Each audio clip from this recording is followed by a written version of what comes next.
Hello मेरे प्यारे बच्चों, कैसे हो। मैं आ गया हूँ सोनू सर, आपको एक सवाल और बेहतरीन से बेहतरीन लेकर। आपको मज़ा आ जाएगा और पेपर में हर साल पूछे जाने वाला सवाल है और छोटा सा सवाल है। बस थोड़ा सा ध्यान रखने वाली बात है कि हम इसको कैसे करेंगे।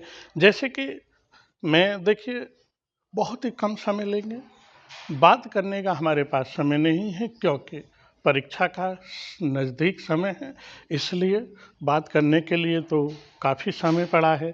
आप अच्छे नंबरों से पास हो जाएं और बढ़िया नंबरों से कामयाब अच्छे नंबरों से पास होने के बाद में आप कहीं कंपटीशन में बैठें और अच्छे तरीके से कंपटीशन पास करें, जॉब प्राप्त करें। और सबसे बड़ा एक गुरु को यही चाहिए और कुछ नहीं चाहिए। देखिए मेरे प्यारे बच्चों, ये मैंने जो सवाल लिखा है इसमें दो दो सदिश देगा, सदिश वेक्टर। आपसे पूछेगा कि इसका बीच का कोण क्या है। इसमें बीच का कोण हमें बताना है।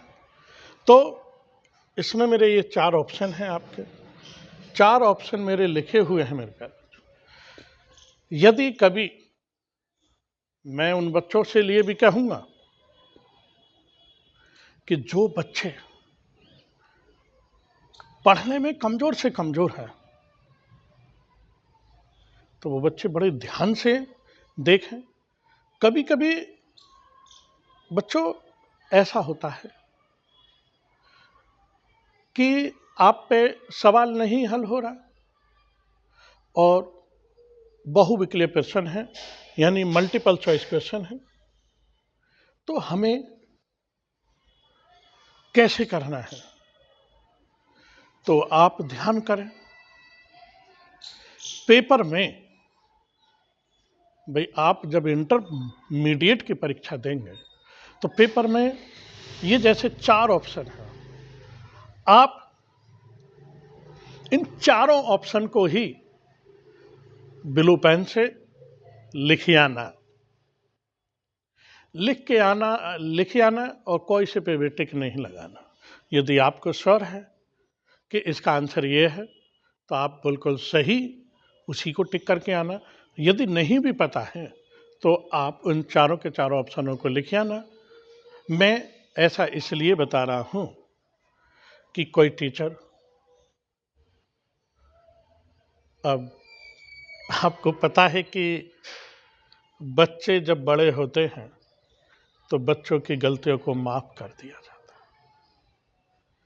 है। यदि आपके किसी प्रकार से, जैसे मैथमेटिक्स में 33 नंबर पर पास किया जाता है, सपोज कीजिए आपके मात्र 2 नंबर बच रहे हैं और आपने वो 2 नंबर के बहुविकल्पों पे चारों ऑप्शन लिख रखे हैं, तो टीचर क्या करेगा, जो उनमें सही होगा उस पर टिक लगा देगा, आपका वहाँ पर बढ़ोतरी करके आपको पास कर दिया जाएगा, तो आप किस साल बच जाएंगे।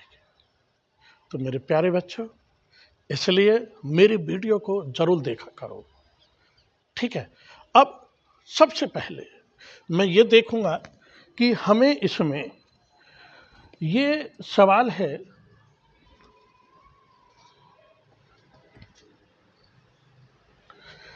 इस सवाल में बीच की दूरी पूछ रहा है, तो मैं कैसे करूंगा मेरे प्यारे बच्चों। सबसे पहले हमारे देखो ए वेक्टर दे दिया और बी वेक्टर दे दिया, तो 2 सदिशों के बीच का कोण निकालने का सूत्र मुझे याद होना चाहिए। 2 सदिशों के बीच का कोण कॉस थीटा बराबर a vector into b vector upon a vector का मोड बी वेक्टर का मोड और सबका मोड। समझ में बात आई। फॉर्मूला भी याद नहीं है आपके, फॉर्मूला याद नहीं है तो कैसे करोगे। ए बी जो दिया है उनकी आपस में मल्टीप्लाई कर दो, मल्टीप्लाई करने के बाद में नीचे जो है सबका मापांक निकाल दो।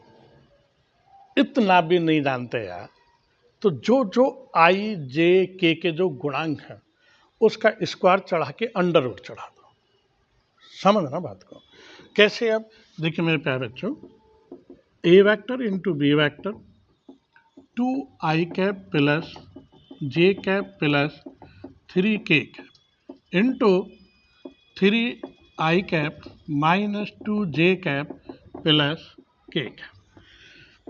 इसके साथ में करूँगा, मैंने आपको बताया था i dot i equal j dot j, i dot i j dot j k dot के इक्वल मेरे प्यारे बच्चों होता है 1।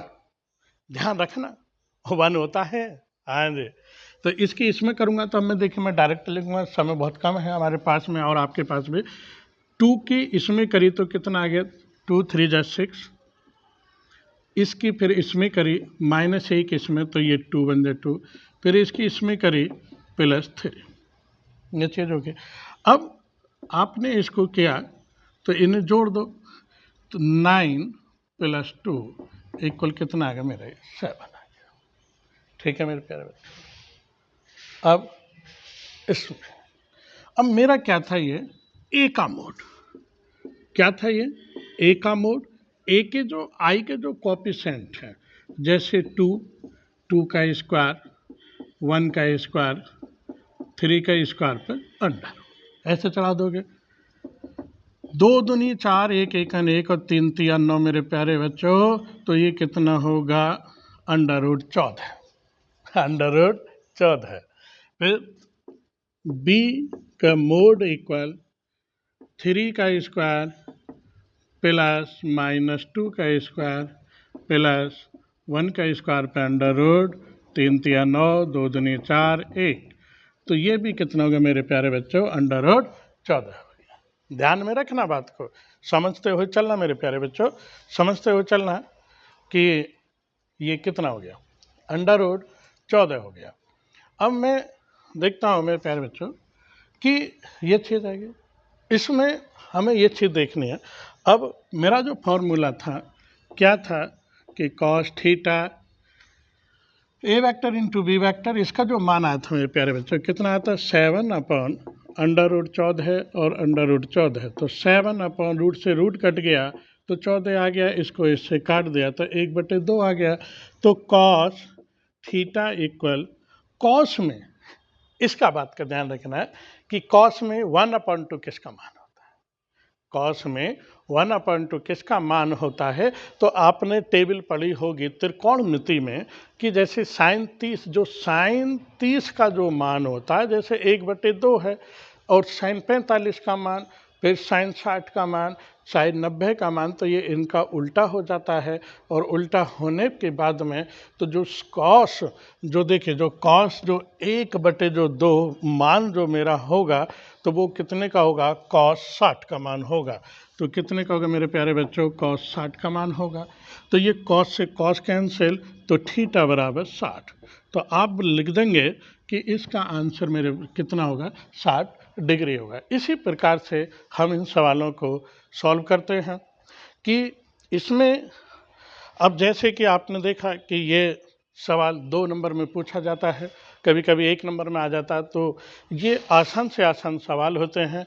बस इतना ध्यान रखना कि इनके बीच का कोण cos थीटा बराबर इतना होता है, इनके आपस में मल्टीप्लाई कर दे, और 1/2 cos में किसका मान होता है, cos 60 का मान होता है, तो cos 60 रख दिया, cos से cos कट गया, तो थीटा बराबर 60 हो गया। तो इनके 2 सदिशों के बीच का जो कोण होगा तो वो कितने का होगा, 60 डिग्री का हो गया। तो मेरे प्यारे बच्चों, इसी प्रकार से आपको लिए मैं सवाल बार बार लाता रहूँगा। मैं आपको पहले ही बता रहा हूँ कि बार बार मैं सवाल लाता रहूँगा, बस लेकिन वीडियो बस एक ही काम आपको करना है, बस वो भी क्या काम है कि बस ज़्यादा से ज़्यादा सब्सक्राइब करो, शेयर करो, लाइक करो। और मिलता हूँ अगली वीडियो में, जब तक के लिए थैंक यू।